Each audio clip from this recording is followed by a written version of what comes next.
যদি সরকার মনে করে আওয়ামী লীগের ভোট ব্যাংকে যেভাবে একটা সমঝোতা হয়েছে, বিচারের ক্ষেত্রে সমঝোতা করতে হবে। কয়েকদিন আগে প্রধানমন্ত্রী একটি বক্তব্য দিয়েছিলেন যে আমার যে মেরুদণ্ডটা ভাঙা হয়েছিল, আমি যদি প্রতিশোধ নেই তাহলে কি আমার মেরুদণ্ড ফেরত পাবো কিনা, তিনি এই বক্তব্যটা রেখেছিলেন।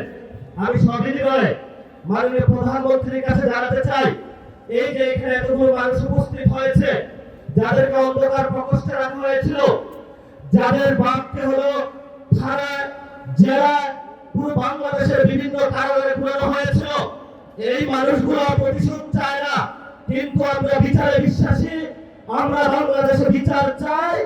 যদি বিএনপি সরকার বাংলাদেশে আমাদের এই মজলুম মানুষের বিচার করতে সক্ষম না হয়, ইনশাআল্লাহ 11 দলীয় জোট আগামী নির্বাচনে ক্ষমতায় গিয়ে আওয়ামী ফ্যাসিস্ট আমলের সকল গুম, খুন, নির্যাতন এবং জুলুমের বিচার বাংলার মাটিতে করবে ইনশাআল্লাহ।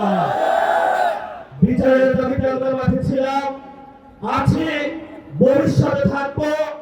বিচার নিয়ে আমরা কোন এক সেকেন্ডও কোনো কম্প্রোমাইজ করবো না। যদি সরকার মনে করে আওয়ামী লীগের ভোট ব্যাংকে যেভাবে একটা সমঝোতা হয়েছে, বিচারের ক্ষেত্রে সমঝোতা করতে হবে।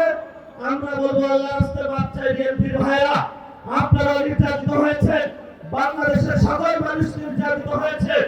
নির্যাতিত যারা মজলুম আছে, মজলুমদের পক্ষে আল্লাহ আছে, এই মজলুমদের পক্ষে আমরা থাকবো ইনশাআল্লাহ।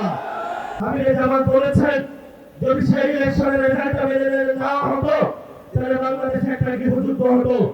আমরা বাংলাদেশে একটা গৃহযুদ্ধ চাইনি বলে এই পর্যন্ত আমরা শান্তি এবং শৃঙ্খলার সাথে রয়েছি।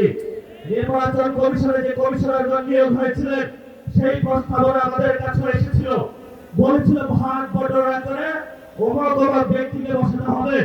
সেই সময় আল্লাহর সহায় থাকার কারণে এই সব গোপন সংলাপ আলোচনায় আমরা রাজি হইনি। বিএনপির অনেক কমিশনার বসানো হয়েছে, বিভিন্ন বিভ্রান্ত আর্মি পার্সনকে সেখানে বসানো হয়েছে, তারা নির্বাচনে হয়ে ইঞ্জিনিয়ারিং করেছে। আমরা আপনাদেরকে হুঁশিয়ার করে দিতে চাই, এই অনেক কমিশনারদের এক পা অলরেডি কবরে চলে গেছে। এই অবস্থায় আপনারা যদি বাংলাদেশের মানুষের সাথে গাদ্দারি করেন, প্রতারণা করেন, লোকাল গভর্নমেন্টে যদি আবার বাংলাদেশে কোনো ইঞ্জিনিয়ারিং ব্যবস্থা করা হয়, বাংলার রাজপথ প্রত্যয়িত হয়ে উঠবে আগুনে, হয়তো আমাদের রক্ত থাকবে, নয়তো বাংলাদেশের আজাদি থাকবে ইনশাআল্লাহ। ইউএফটি ফার্স্টের সাথে ট্রেড করুন যে কোনো জায়গা থেকে, ক্যাম্পাসে ক্লাসের ফাঁকে, ঢাকার জ্যামে বসে কিংবা ঘরে বসে। ট্রেডিং এখন হাতের মুঠোয়, তাই ট্রেড করুন যখন খুশি, যেখানে খুশি।